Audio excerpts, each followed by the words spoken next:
All right. Hello, everyone. Today we are having another Vinland Saga discussion. Specifically, we will be talking about Vinland Saga Book 6. And I am very excited for this because I am joined here for this discussion by the wonderful Merphy Napier. Hello, Merphy. How are you today? Hey, I'm great. Thanks for having me again. I'm loving these discussions. As am I, and it is certainly one of the wonderful things about being here on this platform on BookTube is not only do we get to read great stuff, but we get to talk with lovely people who help us love the great stories even more. So that's what we're here for. That's right. So Merphy, I would like to start off right away with this chat I think there's some significant stuff right here on the cover that will help us to perhaps open up with some of the themes that Yukimura is including in here. We just had, it'll be a couple days ago when this comes out, but we had a discussion on book 5 already, and that appeared on your channel on Merphy Napier Vlogs, and that was a wonderful discussion of book 5, and it did a lot of setting up, I think, for book 6, which is the middle book of this arc, which ends with book 7, I believe. Is that correct? Right. Yes, this one's a little bit shorter. Okay, so what do you make of this cover and what's going on here and what's being set up and being foreshadowed or alluded to here? Yeah, so we talked a lot in the last video about Thorfin really breaking free of who he once was, and the way the nightmares haunted him, and being able to finally move forward was confronting his past. So we're seeing Thorfin breaking free of his chains, but we're also introduced to a very significant character, Gardar. Is it Gardar or Gardar? I think it's Gardar. I think Gardar, I believe. Yes. Who is another man who was enslaved, who's broken free from his chains, but not from his past. And not up here. He's it's he has things. Been severely affected by what's happened to him. So we'll get into all that as well. But then, of course, he's holding Arnheid. Is that how you say her name? Arnheid, yeah. Arnheid. He's holding onto her, and as he's breaking free from his chains, he is gripping her. He's got her in a bit of a death hold, which I think is also very symbolic for what their story is. Yeah, there's so much going on here, and he has a broken sword as well. So, ooh, good shout. I didn't actually notice that when I was. I've already scrolled past it. I'm scrolling back now. Oh, yep, you're right. Yeah, you're right. Which, shoo, there's a lot going on in this cover. Usually, when you have a broken sword, it's bad. It's it's foreshadowing. Yeah, pretty heavy foreshadowing. Oh man, and even his eyes, you can see so much in his character in those eyes in the beginning. Madness, which is, it is a part of, I think, what Yukimura is exploring when you have a society that is built on inequity and something as awful as slavery. What does it do to people? What does it do to people? What are the scars that not only affect the individual, but the generations of people? When you have an institution like this, it is something that does bad things to people, and you see it in this character, I think, very clearly. Yes, I agree. It's quite the cover. I think probably the one that when I saw it, I just kind of, my stomach sunk, I was just like, oh no, what are we getting into? And I think that continues with this panel inside, this color illustration that we have of Canute. Which we didn't talk about his new design in the last video. What do you think of his new design? Well, he's growing up, isn't he? Yeah, he looks killer. Yeah, his hair is shorter. He's got some beard there. Still pretty youthful looking, but look at those eyes. Those are not the eyes that we saw in the first arc. He was much more innocent, much more gentle, timid. These are the eyes of a man who has made a decision. He has, hasn't he? Yeah. So that's well put. He's made a decision. Yeah. So we open up to some more hauntings. Yes. Yeah. Oh man, poor Canute, man. Yeah. Poor guy. He's making his decisions. He's choosing the path he wants to take, and his dad is there to mock him for it. Yeah. Yeah. This is the curse of the crown. There is no escape. You will wear both the crowns of Denmark and England, and your suffering shall be twice mine. My goodness. And Yeah. again, just like in the last book with Askeladd, it's not truly his dad speaking to him. This isn't a supernatural story. This is a fabrication of Canute. This is what his mind is doing to help him process. And holy cow, it's intense. Absolutely. And I mentioned before how Yukimura, and I agree with his decision, strays a bit from history in order to compound Canute's decision-making, where he does very morally questionable things in order to achieve this dream of his. Right. And he has made himself into something as a consequence, very much a Macbeth kind of figure here, where the guilt is also changing him, weighing on him. And again, in contrast to Thorfin, where, and it's so interesting too, because I love his epigraphs, and he has one here from the Bible, from Ecclesiastes. What do workers gain from their toil? I have seen the burden God has laid on the human race. He has made everything beautiful in its time. He has also set eternity in the human heart. Yet no one can fathom what God has done from beginning to end. And there are several themes that are being alluded to here. There's toil and slavery, but there's also the dream of a world that is beautiful, and the idea of eternity existing in the human heart. And also the idea of faith and religion is really something that Yukimura is exploring a lot in big here. theme. And again, it's another one of those ways. We talk a lot about how Canute and Thorfin are parallels, they're opposites, but we regularly see their paths completely cross and go in opposite directions, which we've talked about quite a bit as well. But in their dreams, which are parallel dreams, that's what they're doing as they're pursuing them in many, many ways, in action, in philosophy, but as well as in faith, where Canute has completely rejected the faith that he's grown up with and has chosen to forge his own path. Whereas with Thorfin, who doesn't seem to have grown up with this faith and all that, he's being introduced to it for the first time, with Snake reading the Bible and him listening and questioning, and he's starting to at least consider that this might be a part of his path. Yeah, so true. And of course, you have that opening with Canute visiting his brother, which I mentioned already, that Yukimura sort of compounds Canute's guilt. I don't think there's any indication that he actually poisoned his brother, but here it's made clear that he did, which is fine. I'm actually totally fine with that as a story-making decision, but because it makes sense for what he's doing with the character. But in reality, it's unlikely that Canute would have poisoned his brother Harold. They probably didn't have a perfect sibling relationship, but historically, when I mentioned Edmund Ironside earlier in our chat, and Ethelred actually succeeded in chasing briefly Canute out of the kingdom, he went to his brother.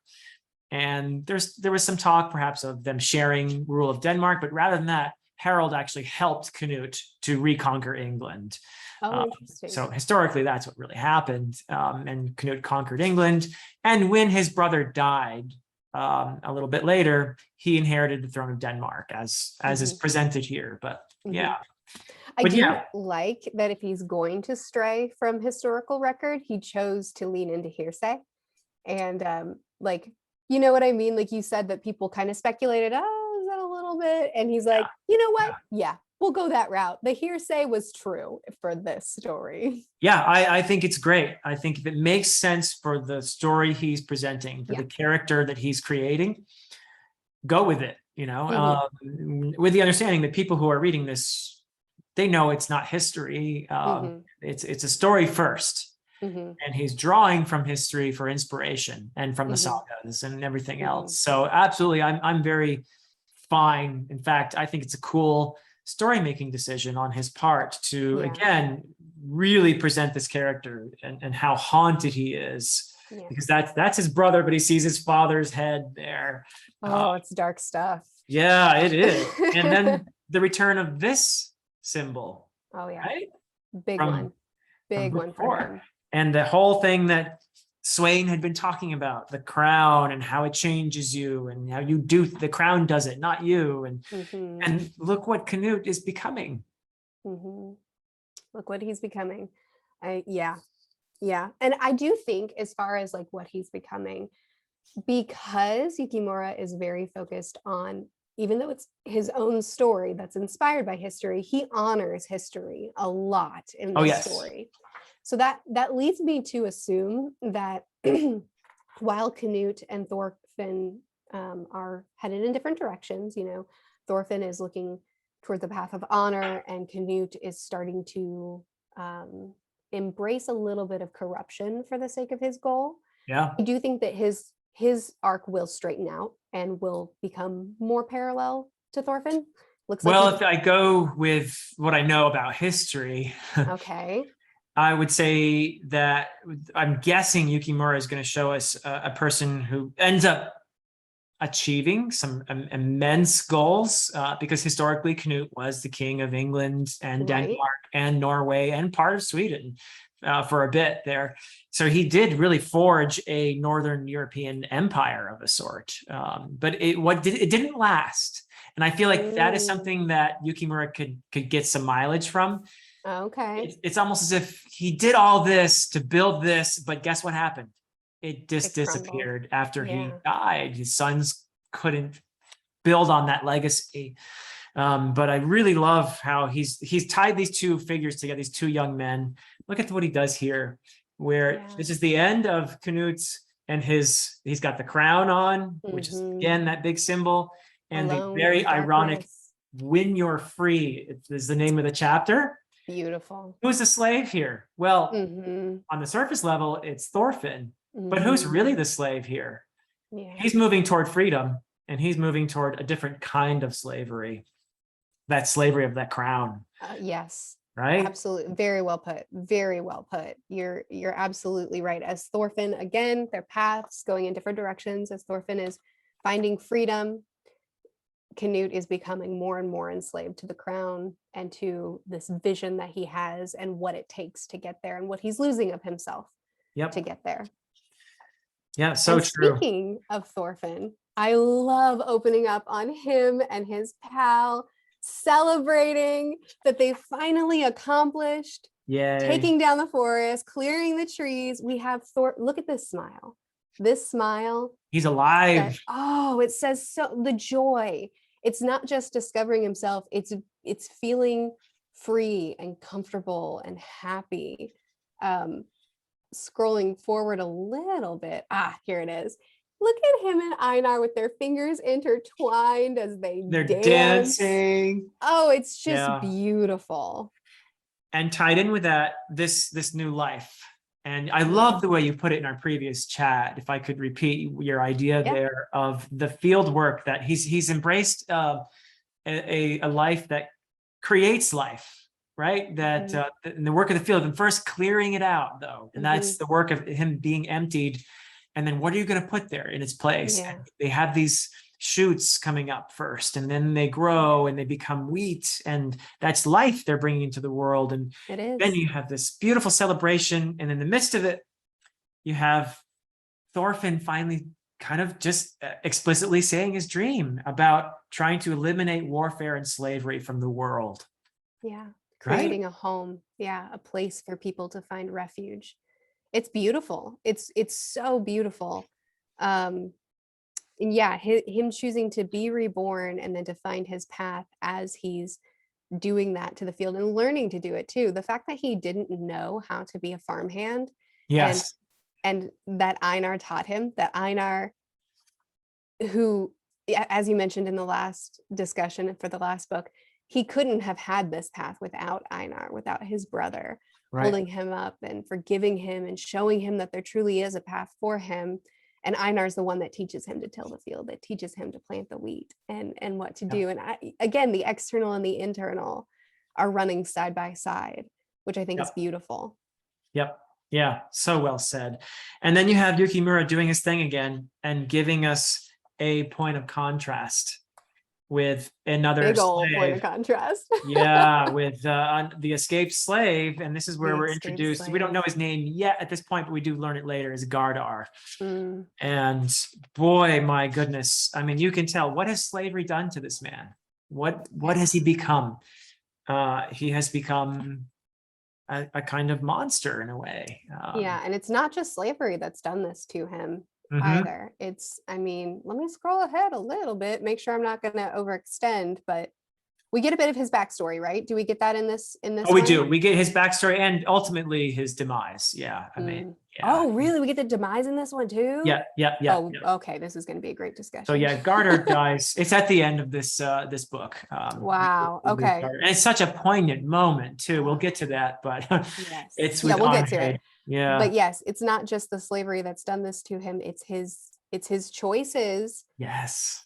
To pursue battle and to fight and that life that he's chosen, that again, what a parallel to Thorfin.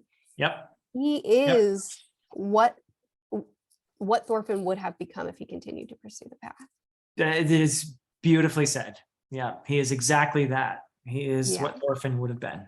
Yeah. And once again, we're seeing his whole story play out as Thorfin is changing his path, picking a new dream, a new goal for his life, changing his direction. And Gardar is showing us what his life would have looked like if he stayed walking in the same direction. It's such powerful storytelling. Yep. Yeah, it's amazing and well done. And again, I mean, just so much foreshadowing in here as well. A moment we're kind of going back and forth between Thorfin and our other kind of thread here, which is Canute. And we've already seen what Canute is willing to do, but I really like how Yukimura shows us as he's having his bout with Wolf, who is his warrior, who's training him, helping him, somewhat of a mentor, but also a guy who gets stuff done, right? Sorry, which guest is Wolf? Wolf is the guy who here on that he's yeah, and it's historically in Norse he would have been called Ulf without the W, because in Old Norse they lost the W there. So who was, by the way, another historical individual, I think, if that's what they're doing. Yeah, I don't know. So I don't know where this goes exactly. So I don't know if it's spoiler to mention, but you do have. Wolf here is interested in Canute's sister, which is historically accurate. Interesting. Yeah, so there's a relationship there that let's just say I would be, because if I give you the history, it might spoil something, but it's not always the best. So much sadness in this story. But here, Wolf, as they call him, or Ulf, as he would have been called in the Norse, is kind of a mentor figure, kind of helping him, and he's training. But look what Canute does. He plays a dirty trick. He does. While they're sparring. He does. Much like Askeladd might do maybe. In a spar. Yeah. Kind of playing the tricks of the room a little bit to get the upper hand. Distracts him, and it tells you that it's interesting because Askeladd wanted something better for them, but Canute is becoming what Askeladd was, whereas Thorfin seems to be becoming what Askeladd dreamed for them. Excellent observation. Very well put. Askeladd wanted a better life for them than he led, and Canute is living Askeladd's life. Yeah. And Thorfin's rising above it. Wow. On a grander scale, in fact. Very well put. Yeah. So it's a bit sad to see Canute where he's going, but he's convincing himself all along, I have to do this to achieve my dream. Yeah. Means to a goal. Just like Askeladd. Very well put. Very well put. We see Canute also, which I mentioned this in the last book, dadgummit, I'm getting my events mixed up. We see them presenting themselves to Canute, the kettle and his sons. Yes, absolutely correct. And this is where I think his dirty trick while sparring is the foreshadowing of the dirty trick he's going to play on Kettle, which is, well, I guess he's Very justified dirty. it, right, in his mind, but it's really, Oh yeah. it's Oh yeah. nasty. You could Yeah. slaughter a whole village with your justifications. Yeah, yeah, afraid so. But yeah, you see him. This is the Canute who's become a much more Machiavellian figure here than Yes. thought. And you have poor, again, foreshadowing. Oh, poor Kettle. Poor I Kettle. guess poor Kettle. I mean, this is what they're doing. What Yukimura does here is pretty clever. He has Kettle show up being like shocked, but it's not because of what's going to happen, which is even more shocking. It's, oh no, you mean Harold died? You know, he's in shock about that, the poor guy. But we know something much worse is about to happen. Oh yes. Yeah, you're right. We're presented with Canute's plans. And then Kettle goes, oh, this is a terrible day. And we're like, you don't know. Yep. And it so all they happens. show up and Olmar is Olmar.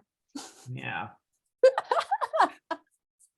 I love his character. Oh, what a fool. I mean, there is something vulnerable about him that makes you like him, I guess. Yeah. He's just trying real hard to be the big guy. So he's presented with a pig. I mean, oh yeah, the comb. That's he's combing his hair. Yeah, we see him getting in confrontations in the street with Bug Eyes. We see him asking for Canute to be a part of the army, trying to cut a pig and failing. And then his hot head is what gets him into this position of this battle. Which Thorgil's pretty much finishes now, doesn't he? This is where we see the monster Thorgil. Oh my goodness, yeah. Get on your feet and fight till you win or die. But one of those two is your only fate. Yep. So from a certain perspective, I'm sorry, actually. No, do it. I was just gonna say quickly, from a certain perspective, that kind of mentality, that's what heroism is all about. You know? Oh yeah. Courage in the face of certain doom. You be a real man here, and if you die, you die, but you die with honor, you know, and that sort of thing. And it's a great build. Oh, sorry. No, go ahead. I'm done. We're both so excited to talk about this. I know. It's a great build of that scene that was in the last book of, you know, you're not a man until you kill a man. And he's presented with this from the guest, which he backs down from. But now he's presented with it even stronger. It's like a leveled up version of it from Thorgil. And this time he actually rises to the occasion. Because there is, once again, a dirty trick. He's able to kill a man, which just activates Thorgil, doesn't it? It just... Oh my goodness. Yeah. But what I love about this scene is when Olmar steps into what he's determined to the life he's determined to live, when he does step into it and he sees his brother embracing it and relishing it, we get, again, the eyes. We see how he's kind of met with this life that so many people before him, his brother, Thorfin, Askeladd, so many people before him have lived, but to him, he sees it for what it truly is, which is something horrifying. It is. Yeah. What a scene. And you even get the coin in the eyeball there. Yeah, I didn't show that one. It's yucky. Something about eyeballs and, you know. Yeah, there's something about eyeballs. You're right about that. Yeah. But yeah, it's a horrifying scene. And I love that Olmar's face kind of reflects that. It reflects how truly horrifying it is. Yep. And in a media, not speaking of manga, but speaking of war stories, that really relishes in the battle and the fight and in, you know, the honor of dying in war and protecting your own and protecting your land and your people and all that kind of stuff. I love that contrast of seeing the horrors of it as well in the visions and the nightmares and the hauntings and in his eyes, in him seeing it for the first time. Yeah. Very well said. And of course, we have the reintroduction of Leif here, who plays a role, an important role, small but important. Yeah, rescuing Kettle and his two sons from Canute, essentially, who has been foiled to a certain extent here because his trick didn't exactly work, but he got what he wanted, which is it should have worked. Yeah, got what he wanted, and then you see him again at the end talking to his father's head. Very lonely here. I think that's a very smart decision to portray Canute alone with this head. He's basically isolated himself. He really has. You're absolutely right. Because who are you going to trust? Who are you going to trust when you're ready to betray anyone to get what you want? And he says it himself when he says, "You're truly the only person," speaking to this vision of his father's decapitated head. Yep. The only person that I can be myself with. So you see him speaking to his father taunting him, his father mocking him, laughing at him. But that is the only true, oh, sorry, my stomach's growling. The only true version of himself. Yeah. And that's pretty much, then we get to the next part where we open with some breaking chains again. Yeah, more of that. Interestingly, in the next picture we get is Thorfin, who is not literally breaking chains, but in here he is breaking his chains, isn't he? Yeah, he is. He looks happy as he's laboring, he's working towards something here, right? Yeah, he is. He's found himself, he's found joy, he's found direction. And that gets disrupted a little bit. Yeah. By poor Gardar. Yeah. Poor Gardar. I gotta tell you, Philip, never would I ever have expected an archetype like this to be so successful. You know, like the character that enters the story only to cause destruction and die. That's not the best storytelling choice. Right. But oh my goodness, it ended up, his entire arc and Arnhead's arc ended up being, in my opinion, one of the most impactful elements of this entire arc. Yeah, which is why the cover is what it is, right? It is. Yeah. It is. Yeah, it's very poignant. It's very tragic. And not all stories end happily, particularly when you have a society with such inequality and oppression and violence at the heart of it. But interestingly, even warriors, even violent people like Snake, for example, he knows how to read. Most people couldn't read, which again tells you something. This guy's, he has a mysterious past. He's probably nobility from somewhere, because otherwise how would he be able to read?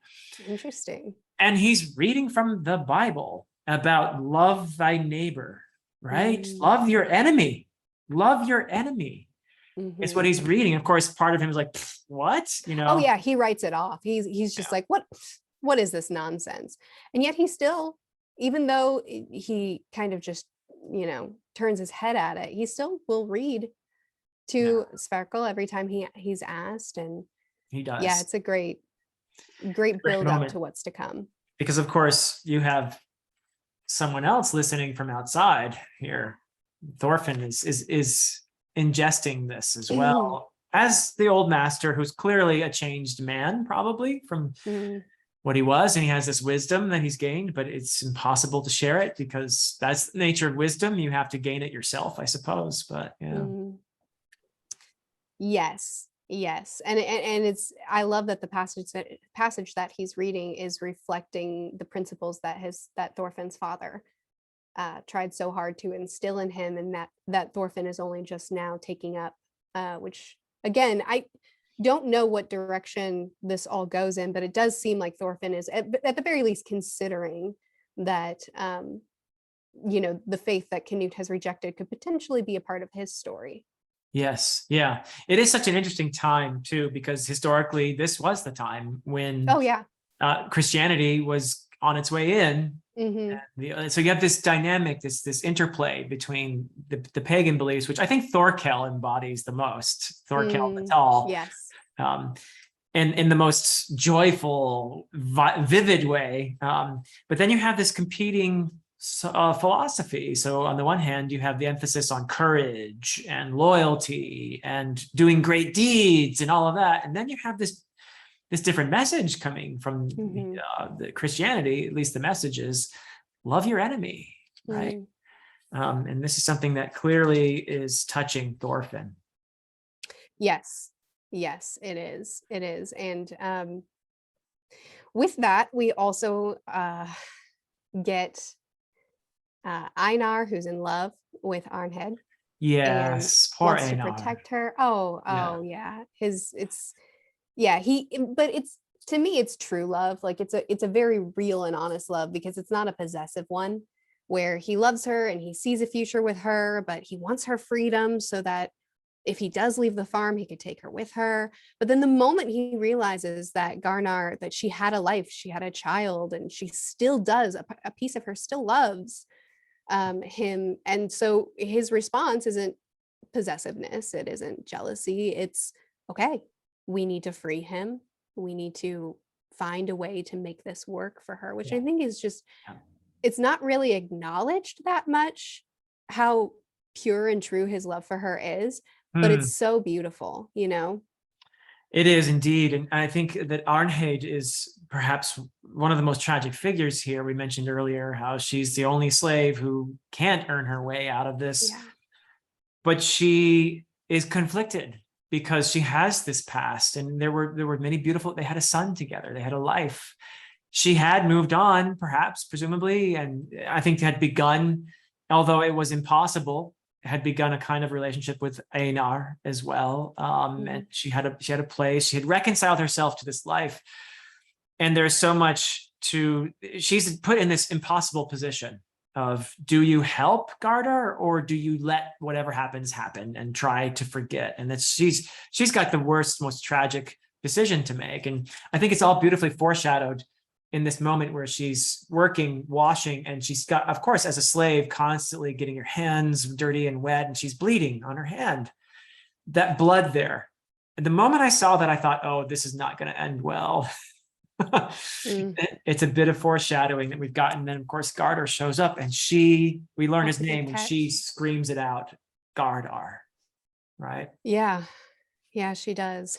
And that's when we learn their story, that his love for battle, his pursuing of these things meant that he entered a battle that he didn't even need to enter. He and the other men left their village vulnerable, and because of that, she and the other women were sold into slavery. Their son was taken and presumably killed. And Gardar is still left in this state of mind of thinking, if I can just get her and him back, we can go back to normal. Even though their life is completely destroyed. And then we also learn that she's pregnant on top of everything else. On top of this child. Yes, on top of this. And she has the most, in my opinion, she has the most beautiful and tragic perspective of accepting her lot in life, essentially, and saying, okay, I don't have my freedom. I don't get a choice in my life. I don't get a choice in my future. But what I can choose is to protect this child and to be able to keep this child from the life and the fate that my last child suffered. And so now she has this conflicting life of, I do still love my husband, and I do have this compassion for, I don't want to see him meet this fate. I don't want to see him hurt and his wounds not tended to, but I also have this child within me that I want to protect. And to complicate it even further, Gardar isn't the man that she was married to. He's become this. Excellent point. And she's become afraid of him. Even though she remembers who he once was, she is afraid of who he's become. It is a theme as well in literature that what happens to us when we suffer terrible trauma? Is the person who emerges from that trauma the same person who entered it? And in Gardar's case, something has broken here. And that's Thorfin's dilemma too, or his situation is, how am I going to fill myself? And we return to his dream as well in here, I believe, don't we? His dream, I think it's on page 310 or so. We return to much later, but it's the recurring dream that he has where he's explaining it, of course, to Einar with all the dead and everything else. And he can't take even one more death, he says. He doesn't want to be responsible for that. And he's turning into something, I think, in his case, Gardar is a tragic figure. Terrible. Thorfin Yes, is becoming someone who is becoming self-realized. He's on that path. And he has this vision here. And it's not clear who this is, this woman here. I think that's perhaps, maybe, if I'm not mistaken, because there's a snowstorm here. So at first I thought maybe, is it Arnheid when she's going after her husband, or who is that exactly? I don't know. I thought of the girl. Do you remember when there was a girl who brought him food? Okay. And she was saying that she wanted a life outside of this war, and he reflected on Vinland. Yeah. I almost wonder if he was thinking of her and thinking of what she wanted, and him wanting to create a life that people can escape to. Yeah. But it is a bit vague. It's hard to know exactly what that's supposed to symbolize. I'm not sure who she is, but this is the vision. All right. And a place where no power can reach, a place no slaver knows, a place far, far beyond the horizon. And that is tapping into a very human desire. I think we all feel that there's this something over the horizon that we can't quite get to. But yeah, it's quite lovely, that vision. But we have a lot of tragedy. We have a lot of tragedy. We have Arnheid trying to tend to his wounds, and that everything that goes down with that, of them escaping, him being badly injured, hidden under Kettle's bed, and then Snake arrives because he realizes what he's very clever. He's a very smart character. As they've detoured everybody else, Snake realizes what's happening and returns. Tries to do it honorably enough, like just surrender him, like truly they've committed betrayal, they've committed treason against the farm, and he's like, just give him to me and we can move forward. Askeladd shows up again. Of course. Yeah, I love the Askeladd of Thorfinn's mind coming in here to advise, and what a scene of just what tension we've got in this scene. We've got Thorfinn versus Snake, because he ultimately does make the decision. It's kind of made for him, I suppose, but he makes the decision to fight, whereas he had resolved never to hurt anyone. And Askeladd convinced him, but this is justified violence. This is self-defense. This is defense of another man. We're trying to prevent a death, and I love that throughout this arc, Thorfinn is doing that back and forth of, okay, where's my line? What level of violence am I permitted to commit? Which is exactly what Canute is figuring out. They're just landing in different places. Absolutely. And Snake is on that spectrum somewhere too, because he follows his idea of honor. He had wanted to get Gardar because Gardar had eliminated some of his own men. But he's also got this sense of justice, which is very much informed by the ideals of this society. So what does he do? He stabs a man who's basically unconscious already. Stabs him. And that after the fight with Thorfinn, which was really cool. I mean, we have Thorfinn fighting with his hands and Snake making all these observations about him, seeming to realize he fought with these short swords, and he's very observant. Snake it was a great very intelligent scene. Very informative fight scene of who they are, and two, also I have to say, like, Snake's conundrum, his position, it makes sense. Yes, my men are idiots, scum, and common villains, they're all outcasts who have to use aliases to cover up their failures elsewhere. But are you saying I shouldn't care if they die? This value for life, he's displaying that too, of I'm aware that they are failures of men, but are their lives not valuable at all? Should I just look the other way? They're still my men. Which I think is just a fascinating position that he's in. And in that scene, there is one act of mercy, which Arnheid actually does, which is Oh, she convinces her, and he's insane at this point, yeah. Gardar, she convinces him to let go of Snake, talking about the one thing that she knew would distract him, which is their son, and giving him this lie, but it's a lie that eases his passing. And she even gets on the cart with him and they leave together. So she had mercy, though. She didn't have to save Snake's life there. So that is an act of absolute compassion and mercy, considering that he had just stabbed Gardar. Just so many conflicting emotions in this woman. I think her situation is certainly the most poignant and tragic at this point. But she acts with mercy, saves Snake's life, and then gives Gardar this final moment of peace, which is so beautifully illustrated in this final panel here. As they're approaching to, who knows what's going to happen to her next, because one would assume she might get punished for her role in all of this. But all she's doing is embracing him in this moment, giving him this last moment, as these ominous riders are approaching to presumably take her into custody. So Yes, I can't imagine. My heart breaks for her character. yeah, I can't imagine how incredibly difficult it must have been for her yeah, to look at her delusional husband, who's no longer the man that she once knew and loved and had a life with, looking at him and pretending her child is still alive, her child that she lost because he left them vulnerable, yeah, still alive, and telling him, we can have that life back. It's okay. It's all still available. I'm sure she wants it to still be available just as bad as he does. yeah, I'm sure she would love to manufacture that life again, but she knows that it's beyond their reach. yeah, And to pretend that it's there for them, I yeah, can't imagine.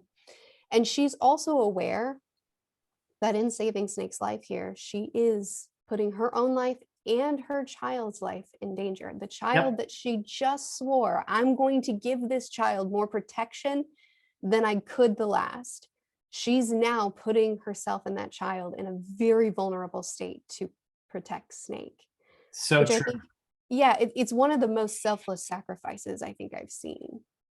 Yeah, we talk about the courage of all these warriors. What about the courage of Arnheid, who actually, to me, is the most courageous character in the She whole really is. story so far, She to really act with is. such compassion at one's own expense?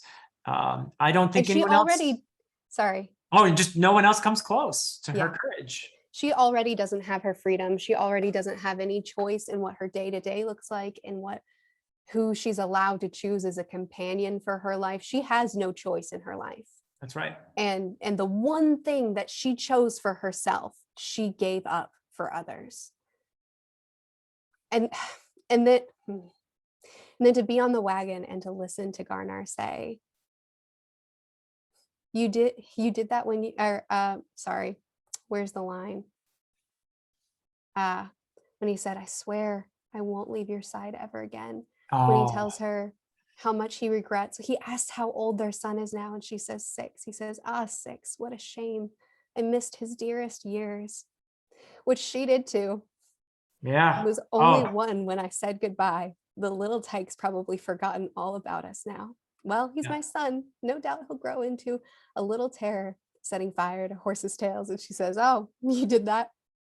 And then he ends by saying that he truly regrets missing his child's life, these formative years, and missing her and the vulnerability he put his family in.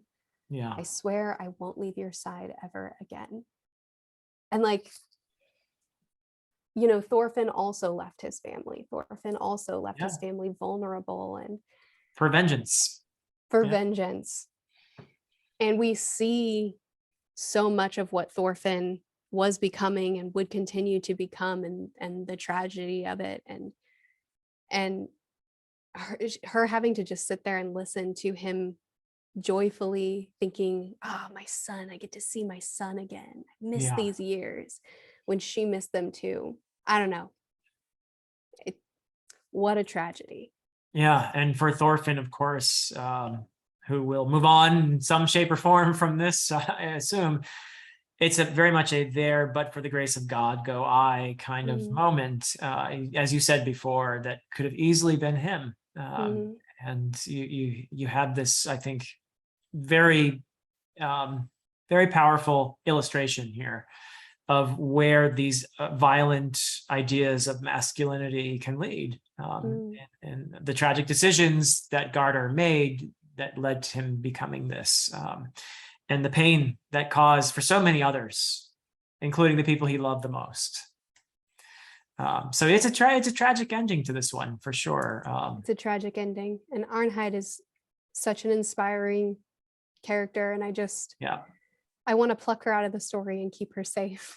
Yeah. I mean, she somehow manages to love, and that's a big thing that is being explored in here. So maybe there is beauty, at least, and we can see that that Arnheid's love is something that elevates all of this, that is transcendent of all the pain, the suffering that she is thrown in the midst of through no decision of her own. But she still manages to show love. And you have Einar's friendship with Thorfin, which is one of the main reasons why Thorfin isn't going to be like Gardar, right? Absolutely. So these acts of friendship and compassion that can pull people out of the suffering and the beliefs that sometimes we follow in these ideals that do more harm than good. Yeah, and it was her act of compassion that pulled Gardar and gave him, just at the very least, a peaceful end. Yeah.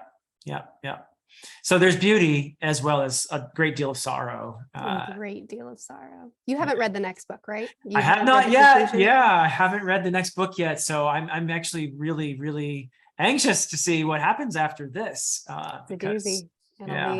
There'll be a lot to discuss.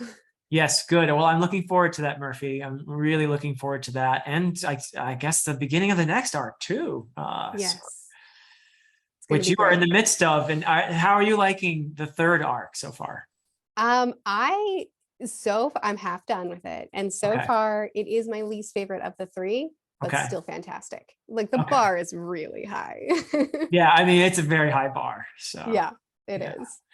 And I assume that we are getting slowly closer to this dream of Vinland, the place where this is all going to end up, I would assume. So here's hoping. Yeah. Well, thank you so much, Merphy. I've thoroughly enjoyed this discussion. And everyone, in case you didn't know, we are alternating the discussions. So the odd books are all on Merphy's channel, Merphy Napier Vlogs, and the even books are all here on my channel. And I am actually saving them all in together in one, what do you call that when you put all these videos in playlist? Playlist, that's it. Oh, that's great. That's smart. I need to do that too. I'm putting them all on a playlist. So yeah. So they're accessible there, and you'll have a playlist as well. So lots of ways to get here, folks. Yes. But thanks again, Merphy. I'm so looking forward to our next discussions. It's going to be a big one. Thank you, everyone, for stopping in and listening. Thank you. Until next time.